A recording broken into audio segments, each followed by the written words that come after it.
Knockout part of 3-minute rounds. The best of the best come down here and get better.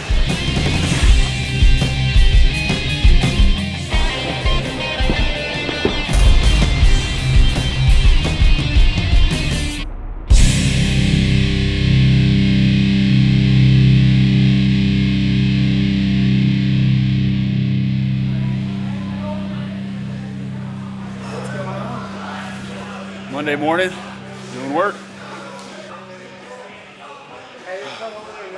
Talk to me Friday, and I promise you I won't be nearly as chipper. He's kind of quiet, you know. He walks in every morning drinking his coffee and keeps to himself. What do I want people to know about me? Dude, I'm kind of a private guy. He seems to be a very quiet guy, but he's one of the most badass fighters out there. And it's one of those kind of guys that seems to be a little bit mysterious, but what's underlying under there is probably something that most people haven't seen yet, but when they do, it's going to be very scary. The real reason that I love MMA and the reason that I'm passionate about the sport is it incorporates everything, the strategic, mental, logical aspect of it, as well as you've got incredible athletes, some of the best in the world, and then you give them tools and you give them strategies, with which to destroy each other, and it's it's a beautiful thing. He's real quiet until he gets in the cage, and then he just lets it all out. That's why they call him the natural born killer. Gets in the cage, and then they get to see him kill people. I think the first time I sparred with him, I was like, I've met him. He was kind of a skinny guy. Didn't look like much, but he kicked me right in the face, and then I had a new respect for him. I was like, oh man, he's not as nice as I thought he was. By coming in here and sparring with each other every day, we are basically on the cutting edge. We're constantly evolving and constantly coming up with the next move, the next counter to that move. And that's kind of what mixed martial arts is these days. It's an arms race. I think he's a thinking man. I think that he's actually he's planning to take over the world, I think. You really never know what's on his mind.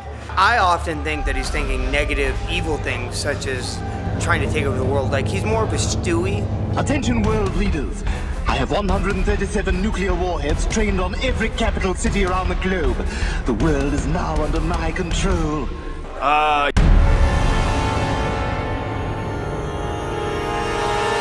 He could be a spy. Maybe try and figure out what we're doing here. But he's been here for a while, so I doubt he's a spy. There's probably some spies trying to figure out Carlos Condit here at the gym.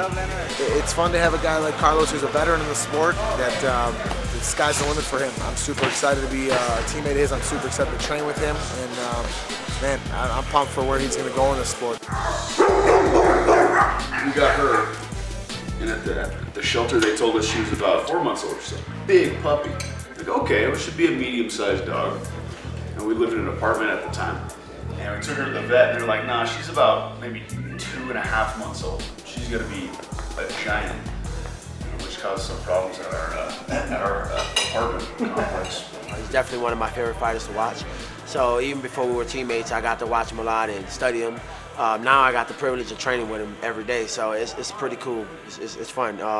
He's a new dad. He's definitely he's a great person. He's a great teammate. This is Owen. Owen is about 15 months old. This is my wife, Seeger. That's my motivation right there. Baby. Training at Jackson's is awesome, and I literally have some of the best fighters in the world on my doorstep. We're a family at Jackson's, and everybody trains hard, and it's really a group effort when a guy goes out there and wins. You don't really see. You see what the guy did in this fight, but you don't see all the stuff leading up to that. I feel proud when our guys win.